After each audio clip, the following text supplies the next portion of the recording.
stories you want to talk about from around the world. So be sure to log on each week Tuesdays at 12 p.m. to catch the Jamie Agenti Show. Hope to see you soon on Fishbowl Radio Network. Jump in.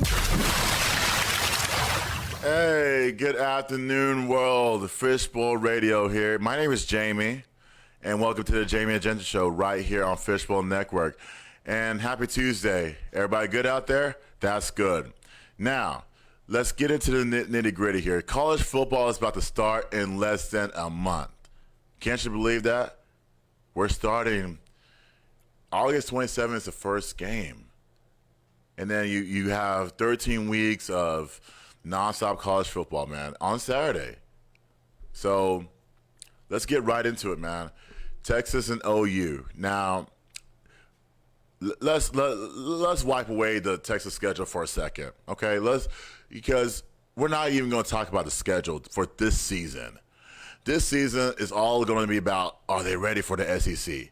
Are they ready for the hard hitting? Are they ready for the quarterback getting out of the pocket to get 10 to 15 yards? Are they ready for that? Are they ready for the hostile SEC environment? Is Texas ready for it? Is OU ready for it? Let's dive in. All right. So obviously, you know, the news is as Texas and OU are moving to the SEC in 2025. They're trying to move early. They're trying to get a buyout clause in their contract with the Big 12. To me, I would rather see both teams stay in the Big 12. You know why? Because they're right next. Because we'll never see the rivalry play out again, which is the Red River rivalry that happens every single October. That's around my birthday, right? That's October 8th or October the 9th. And so we probably will not see that again in the SEC. Who knows? We may not, but it would feel weird if it's an SEC matchup instead of a Big 12. It would. But, let's dive in. Now, Texas, they have not won anything since 2005. What were you doing in 2005? Well, what were you? I was in high school. My last year in high school. I was watching Vince Young run a 15-yard touchdown run in the BCS game against USC, national title game. And that's how I remember it vividly because they show the same replay every single year on the Longhorn Network. Like when we have downtime, that's what comes on.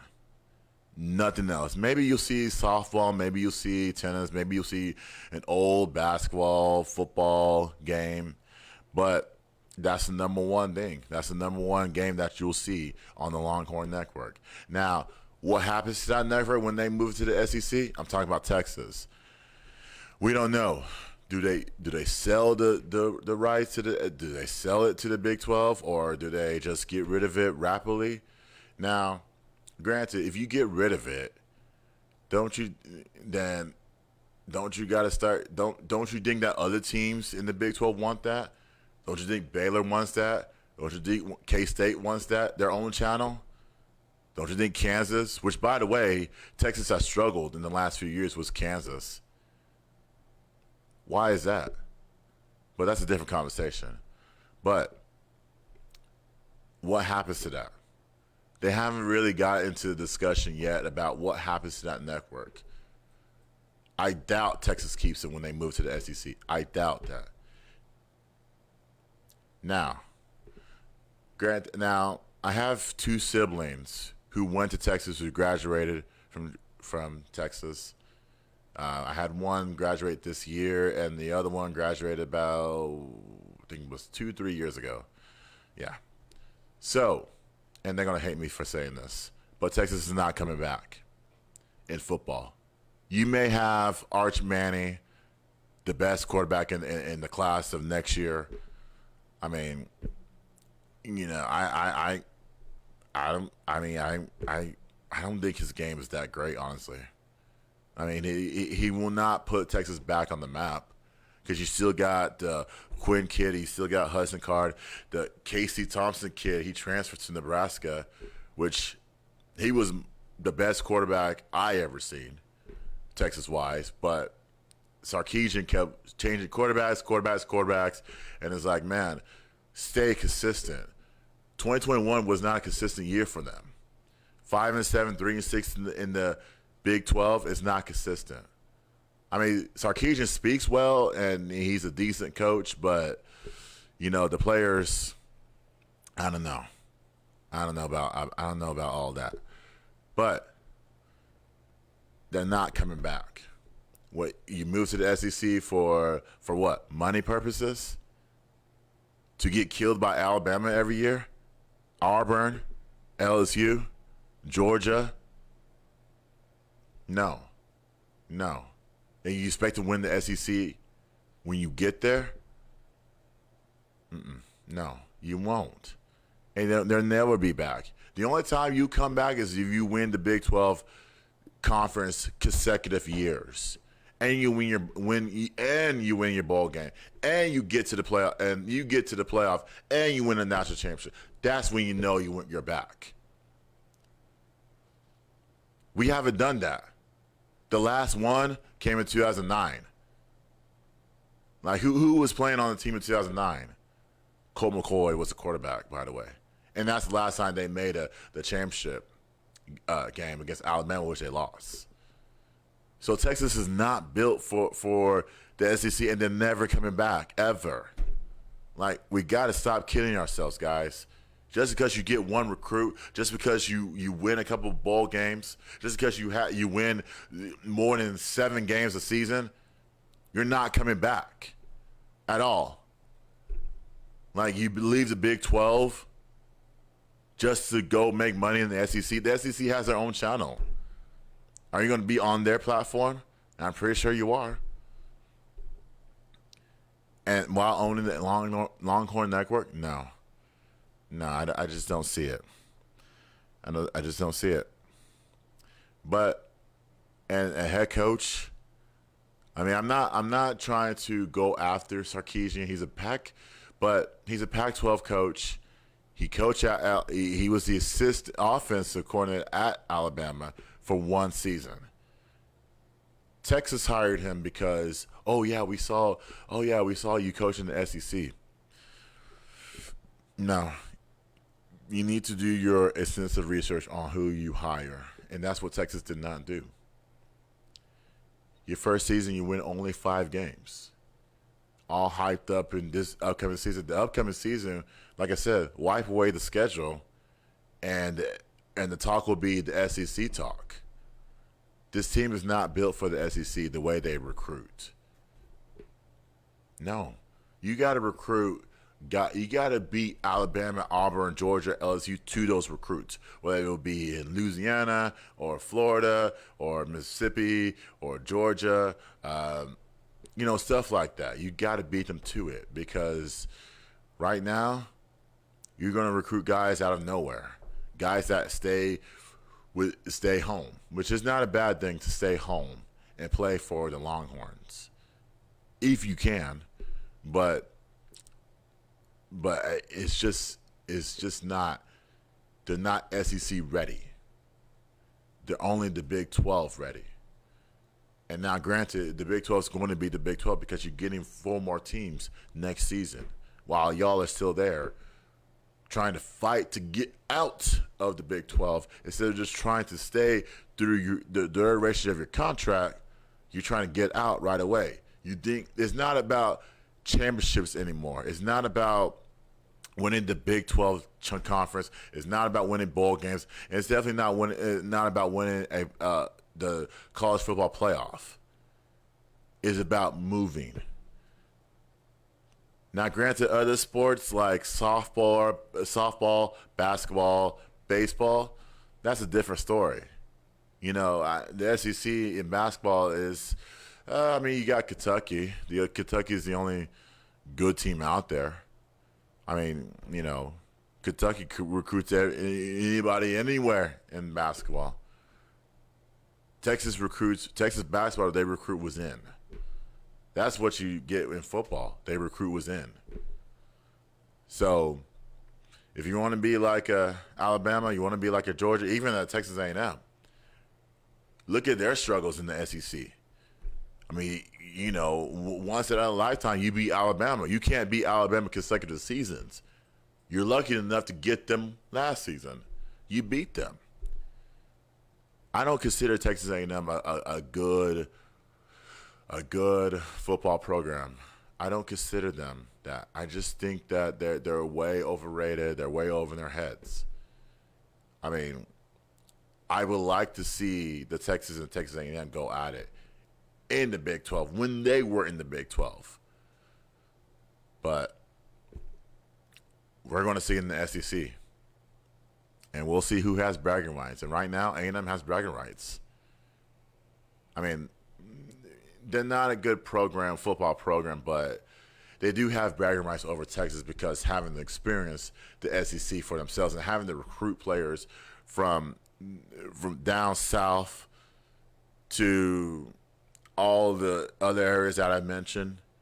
They have and they have an SEC coach, ACC coach. They have it, man. I mean, I'm not saying A&M will be better than. Well, I am saying, but A&M will be better than Texas when it comes to the SEC record-wise. Now, does it produce championships for A&M? Probably not. Definitely not Texas.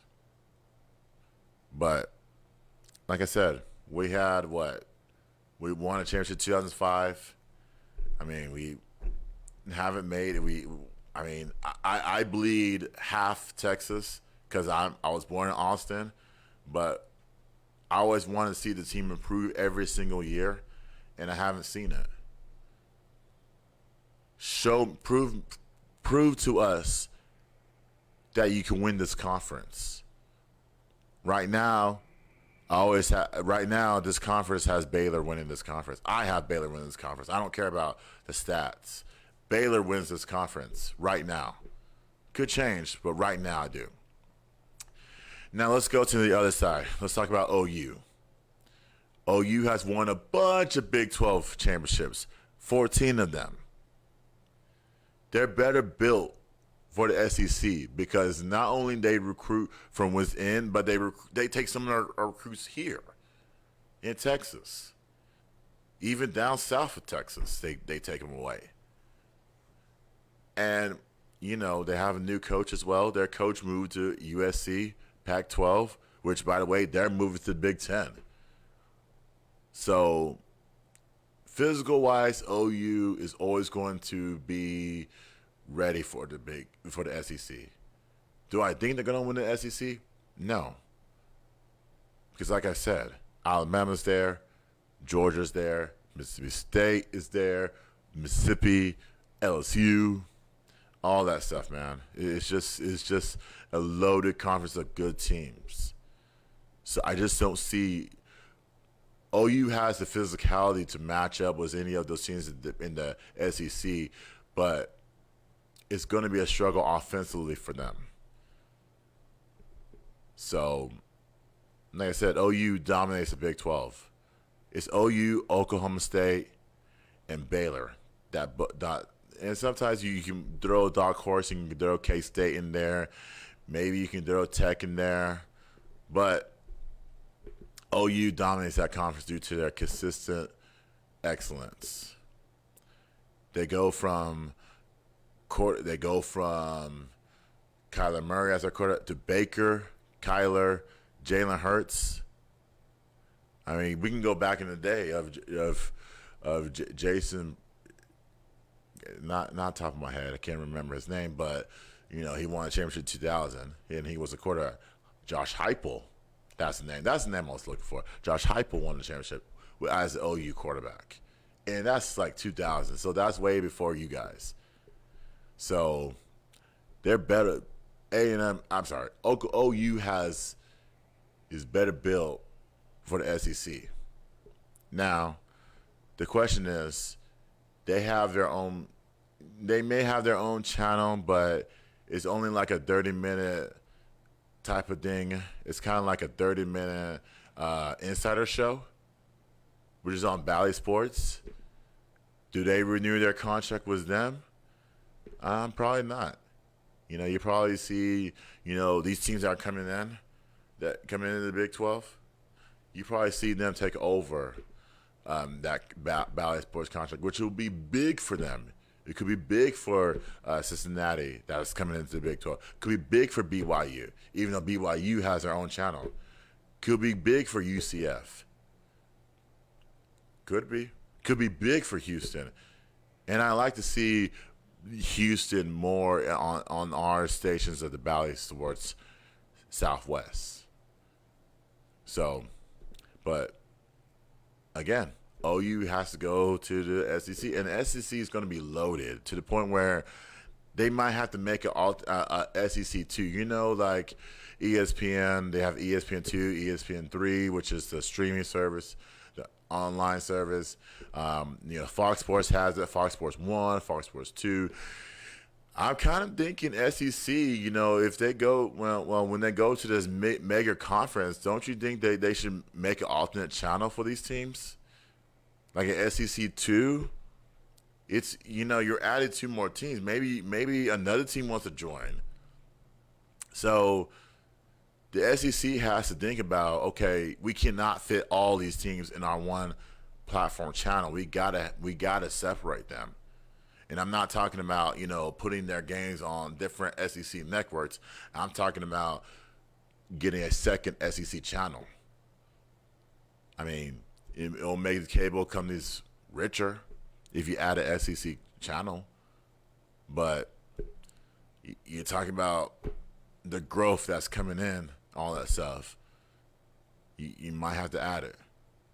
But that's a different conversation. But OU, I mean, they just hired a coach. He was the Clemson defensive coordinator. He actually coached at OU back in the day. And so we just got to see what happens. But for them as well, take away the schedule and the talk will be SEC talk. That's what the conversation is going to be, and it's going to stay like that all season long. So with that being said, their season of games we don't care about. The SEC talk will be more interesting than their games. Like, I think the only game that will be worth mentioning is the Texas and the OU matchup, which will be in early October, right around my birthday. So, hey, that's the only thing. But otherwise, SEC talk. Can we get out next year? Can we get out in 2024? Can we get out in 2025? Me personally, I don't know what these athletic directors are thinking, but they're obviously not thinking about a championship. Because if they were thinking about a championship, you would stay there until the last year you're out of it, which is in 3 years. So guys, it's not about championship anymore. It's about the bigger payday. That's what it is. That's what it comes down to. And getting killed in the SEC, which I expect Texas will do. I expect OU might battle a little bit. I'm not saying they'll win the SEC championship, but they may battle a little bit. I mean, they might have to extend the playoff. You talk about extended channels, they might have to extend the playoff. So many teams are moving on that, they might have to extend it to 8 or 6, the college football playoff to 8 or 16 teams, which will be bad for the sport because it'll be tough to keep up with them. Let's keep it at 4. Let's make the games competitive. Let's have a team have their number one goal, say, hey, we won a championship this season. I want one team to say that. One. I haven't seen it. 2 teams will fight to get that championship. In my prediction, it will be either Alabama or Georgia. Because they're championship minded. They have championship minded coaches and they have championship minded teams. Players. And they recruit their players in down south. Sometimes they'll go across the country to find that player. and that player might turn out to be good. Might be the best one. Like Bryce Young came from California. Like you would think UCLA, USC will call. They never called. He goes to Alabama and he wins the Heisman Trophy. And now he's going to be playing in the season, and he could be the number one pick in then next year's NFL draft. I'm just saying, man. So Texas and OU. With that being said, I mean, just enjoy the season, man. Like, maybe in a future episode, I will give you my predictions of the Big 12. It definitely won't be Texas or OU. Well, definitely won't be Texas winning the Big 12 this year. So, in a future episode, I will give you that. But for now, Texas and OU, please focus on your schedule. Don't worry about the SEC talk. Now, coming up next, we're going to talk about my team, UNT football. And I got five realistic expectations to win the Conference USA. Speaking of moving teams, they're moving next season. I'll tell you why I'm so on this move. It's Fishbowl Radio.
Oh, we're back. Okay.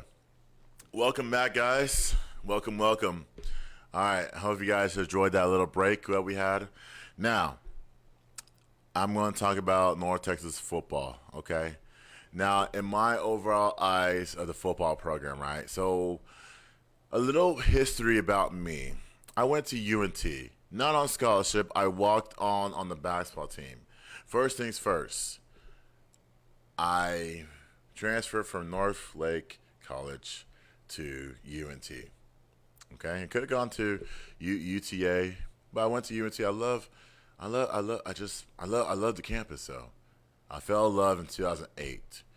Now they made some changes during that time and all that stuff, and even right now, going back there in years past, they made a bunch of changes. And so it was a football program when I was there. I mean, we didn't we didn't win a lot. And today it's still the same thing. We're not winning a lot of games, guys. What is going on? We invested so much money into new facilities, new stadium, uniforms, head coach that can't lead us to a victory in a bowl game. We get so excited about the season, which I'm not trying to kill y'all's assignment, but at the same time, when are we going to be realistic about our teams, man? When are we going to hold the coaches, the players, the athletic director responsible for this mess, man? It's just mess. It's like, man, I just don't know of a situation. I don't know how we can fix this. Do we recruit better? We got two or three high schools in that area. Denton Ryan, Denton Geyer, and there's another one I'm missing. And some of the top prospects are going to bigger schools. I mean, they deserve it. Don't get me wrong. It's how good they were. But Denton's right there. It's like a 5-minute drive from the high schools I mentioned. Like, I'm not telling you go to UNT. I'm telling you, UNT, whoever is the recruiting coordinator over there has to recruit better. Has to, man. Like, I don't understand. I don't understand how we can fix this football team, man. They may say, okay, we got a good football team. Yeah, we're excited. We're going to win it. We're going to win a conference championship this year. We're going to win a bowl game this year. In my eyes, I don't see it like that, man. Now, granted, I would like to see this team excel because every season is different. But I think we're getting a little ahead of ourselves. I don't think we'll see it this season.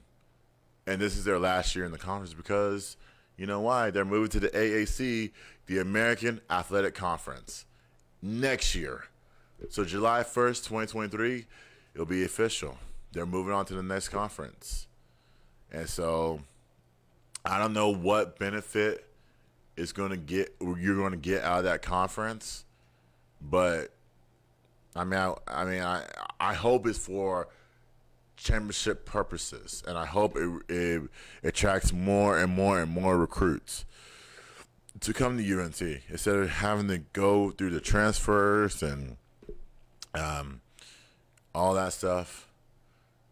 I want that. I want people to be attracted to UNT because we got a decent, not a good football program, a decent football program.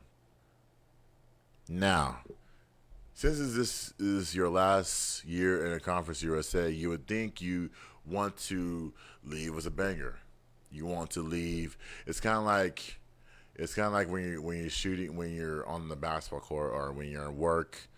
You want to finish that last paper to feel accomplished. Well, UNT in their years of Conference USA, we haven't felt accomplished. They have not won any conference titles, no bowl games, but yet you're going to a new conference. For what? I would like to ask the athletic director, what are you trying to gain to move to the next conference? And he can come up here. Radio announcers can come up here and say, what is the benefit? What will excite y'all to move to a new conference, even though you haven't won a championship in Conference USA and your teams have been inconsistent? Like, I need answers. I need answers of why Alex, the athletic director, do we invest so much money in the football program when they haven't won anything? Nothing at all. I just can't. And so, but that's my little rant of the day. Let me go into the 5 expectations for this upcoming season. Now, we got a tough schedule. Number 1, the defense. The defense, terrible. Last year we gave up a bunch of big plays. A bunch of them. Like 20, 30 yards worth. And teams were having drives and drives and drives and drives and drives. It's like we couldn't get them off the field. So how do we fix that? Do we go more man coverage, or do we blitz a lot, or do we what do we do? What do we do to fix what do we do for these teams to stop making big plays on us? I just want to know. The defense will be the number 1 issue on our road to win a conference title in our last year in the conference. If we don't show up to defense, we're not winning anything, guys. That's it. Then we move on to the next conference, and everybody's going to celebrate and throw parties and all that stuff. Go move to the next conference. They said we got to save our celebrations when we win a conference title. Let's save that for a conference title only. Let's not celebrate by moving to the next conference yet. Because, again, we still have not won a title in the Conference USA. It's embarrassing for me. Well, being an alumni is embarrassing for me. Now people will ask, "Oh, Jamie, do you invest money in the alumni?" No. And you know why? Because you're not going to use that money for good use. But that's a different story. But we got to get pressure on the QBs, guys. We got 38 sacks. It's not a lot for me. We need more pressure on the QB. We need to keep the quarterback in the pocket. We need to pressure him more and more and more so he can make a mistake. We can force turnovers and we can get the ball back. So, and we gave up 28 points a game. Like, that's a lot of points we gave up, guys. We got to clean that up, man. I mean, we got an all-conference linebacker in K.D. Davis. He's not going to do all the dirty work. It takes 10 other guys to come together and say, you know what, we're going to fix the secondary. You know what, we're going to have these teams start having their star running back or their no-name running back put 100 yards on us. Like, we got to fix the defense, period.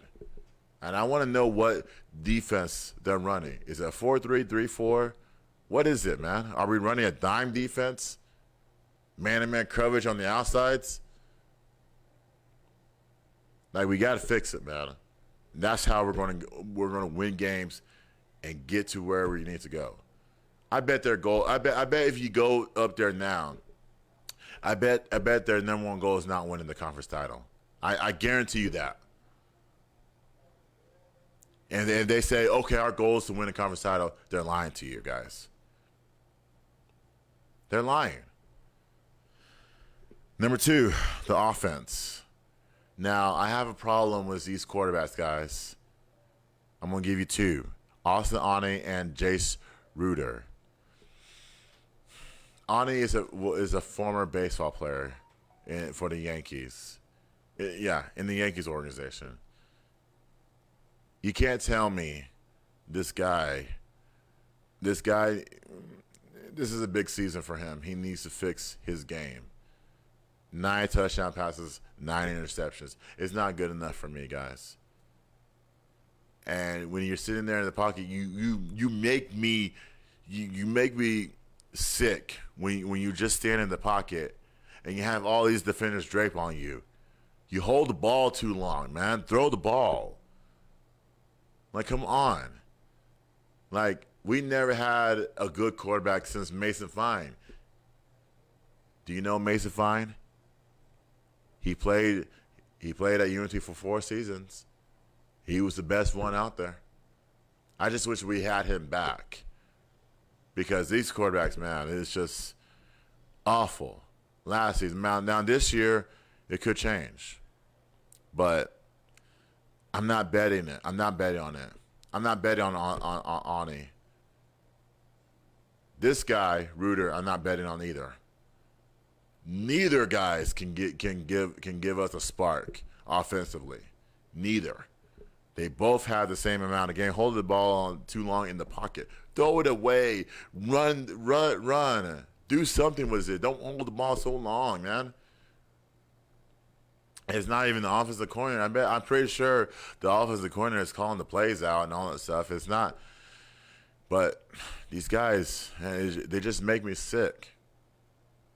But that's our quarterback. We use dual threat quarterbacks to lead our team. One replaces the other. That's what we did last year. And you saw the record. We're a big conference. We're bigger than Southern Miss. We're bigger than La Tech. We're bigger than Florida Atlantic. We are supposed to be dominating this conference, man. In football. In basketball, yes. Men's basketball, yes. Women's basketball is a different story. Softball, a different story. Soccer, women's soccer, yes. But in football, we have all the enemies. You have a new stadium, which I voted against back in 2010. You have newer equipment. You have the alumni invest so much money into you guys. It's got to produce victories. Period. Now, let's get to our running back situation, okay? That's number 3. Our running back situation has to be good. We only have one experienced running back, and his name is Isaiah Ragdale. So does he get the bulk of that? Like our quarterbacks last year? Our quarterbacks were in and out, in and out. Our running backs were in and out last year. DeAndre Torrey led us. Isaiah Ragsdale came in and filled the spark. Does he fill that spark again at one running back? Do we go with some running back that is going to stay in the game for duration of the game, or do we have to did what we did with our quarterbacks last year, come in and fill a void and run this, run that, you know? I just don't understand. I don't understand why we have one quality running back on this roster. I mean, granted, they'll say, well, the season hasn't started. Well, yes, you're right. But at the same time, we're supposed to have experienced backs. We can't have our backs, transferring or, stuff like that. So, but our running back, I mean, I say at least 1,000 yards, then we'll take it from there. I mean, I think that offensively, that would be other than the quarterback. I think our running back is our strongest threat to the season. Then our offensive line is pretty good, so that's where most of the running game will come.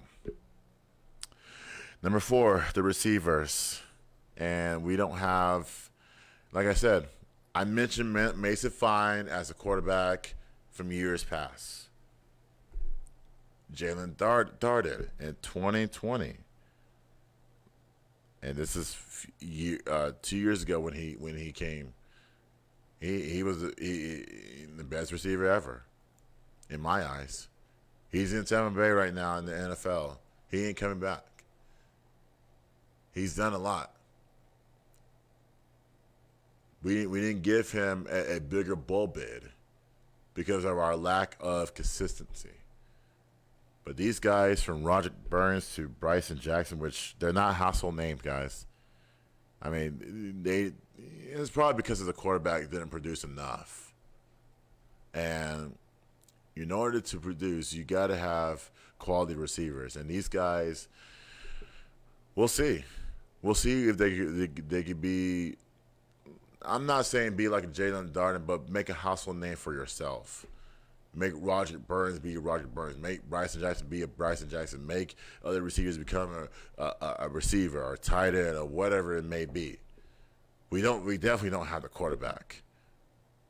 And I can say that right now. Based on last year's numbers. So the receivers position, the quarterback position are question marks. The running back, like I said, can lead us, man. We just got to keep a steady, consistent base. Now, number 5, consistency.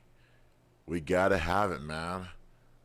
Like, we got to have it. You started 1-6 last year. Your one win was against, it doesn't even matter if the one-win team. It doesn't matter who you beat because they're going to be, because you beat the Cup. Everybody plays against a cupcake team except for Alabama. Alabama plays some bigger team, and they beat them. And so, but in the future, would I like to see bigger teams play UNT the first game? I would. Just the competitive nature I am, I would like to see. I don't like to see play against cupcake teams. I do like to see SMU. I do like to see them play against SMU every year. I do like to see that. And they'll get their chance because they're both in the same conference now. So, well, not now, but like next year they will.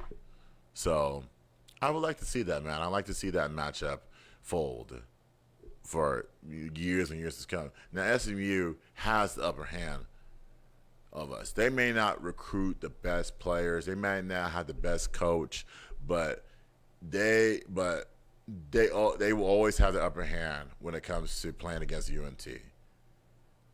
You know why? Because they have future NFL prospects on that team. And they recruit transfers, basically. And so that's where SMU is. I like to see them play SMU every year. Now, back to UNT. We started 1-6 the first 7 games. I thought the coach was gone. I was advocating that the coach should be gone. Because this team cannot feed off his energy. 1-6, you cannot start like that, man. Granted, he saved it by winning the last 5 games, but 4 of those games were against cupcake opponents. The Southern Misses, the Florida Internationals, which we have never heard of. Like the reason why I heard of Florida International because we played against them when I was there in basketball. So, but we cannot play. I don't know. Maybe it's on the schedule. It's on the schedule. You just play against them, you beat them, and all that stuff is a victory. Yay, great. So, 1-6, 6-6, you finish. You get to the bowl game. The bowl game is here. You lose to Miami of Ohio, which another team, they're not high profile. The only high profile player they have was in years past. And I'm talking about years past. Ben Roethlisberger. Come on, man. I mean, a win in the bowl game not only helps your recruits out, it brings fans back in the stadium. Like that stadium there sits to 30,000. I would like to see them extend that stadium to like maybe 60, 90,000 people. If you're going to move to a new conference, would it be best to make an electric atmosphere?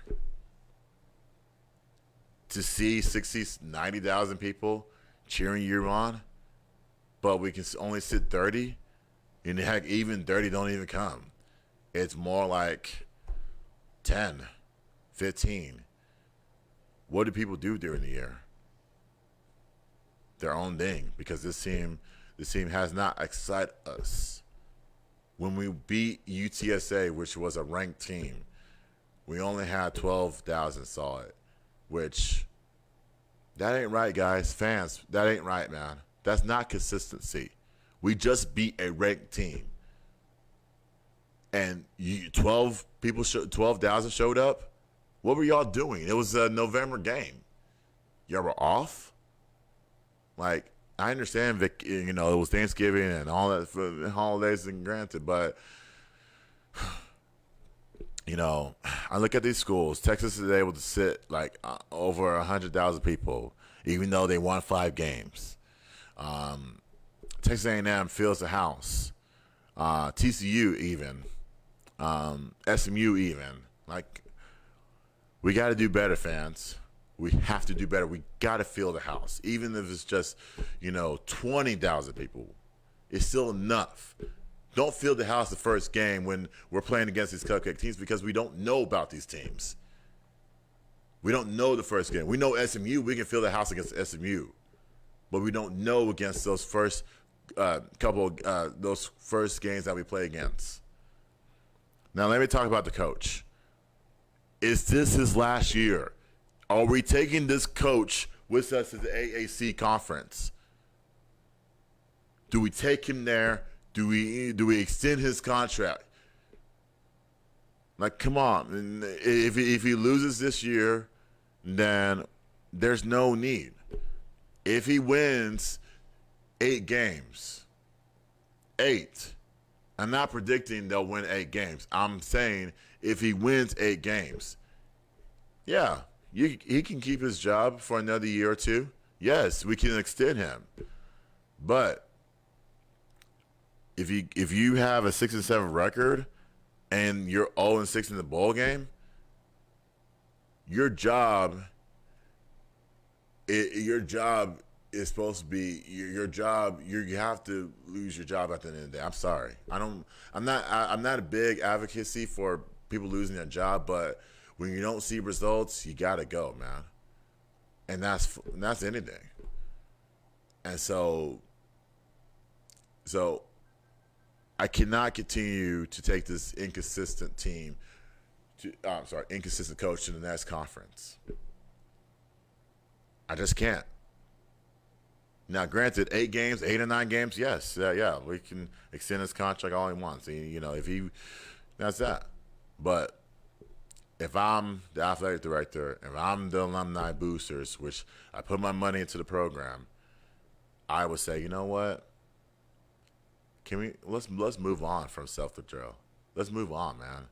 Maybe we can go after another coach. Maybe we can go after a high-profile coach that wants to coach at a mid-major, which I don't consider UNT as a mid-major school because of the enrollment that they have. But, I mean, it's one of the biggest schools out there. So, and any coach would want to come here and coach a football program and improve it from scratch. We got to improve the football program. We got to put fans back into the seats instead of the first game. Let's put fans back into their seats towards the end of the season. Can we do that?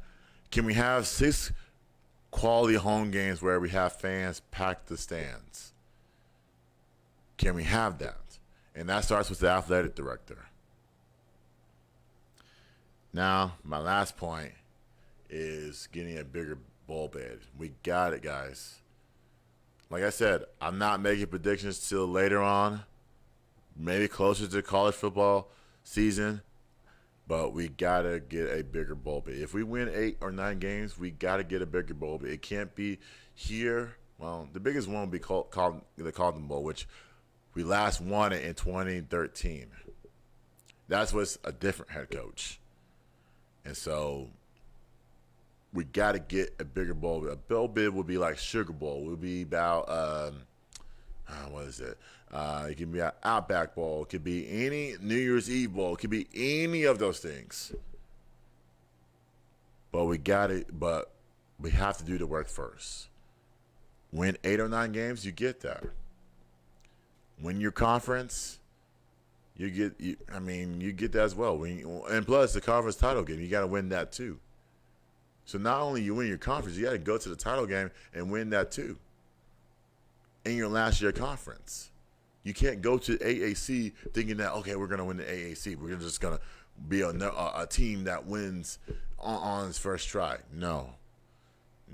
Even this one is easy enough because we don't know Southern Miss. We don't know a La Tech. We don't know a Florida Atlantic. We don't know a Florida International. We don't know Old Dominion. Those are schools that we have to beat. We're supposed to beat, but we lose to them. We beat them one year, next year we lose. So, with that being said, it's there, guys. It's their football. I mean, fans, you can do whatever you want. The football team, you have to care. Coach, please, coach them up. Please. We cannot have this 5 or 6 win season anymore. You are a big program. Stop this. Do we have to wait on men's basketball or women's basketball, which is so-and-so, which I will talk about later on? No. You guys will set the tone for us. Do we have to wait on women's soccer? I mean, how many times have they won? And they have a Hall of Fame soccer coach. Like, come on, man. This is what I'm excited about. This is what I look forward to. The football program this season and all of the seasons to do well. Now, with that being said, we are done for today. Okay? I hope you all like this program. If you did it, then you let me know. But please like, comment, subscribe, and let's free Brittany Griner, please. Over 150 days. Free her now. Get her out. With that being said, I'll see y'all next week. It's Fishbowl Radio.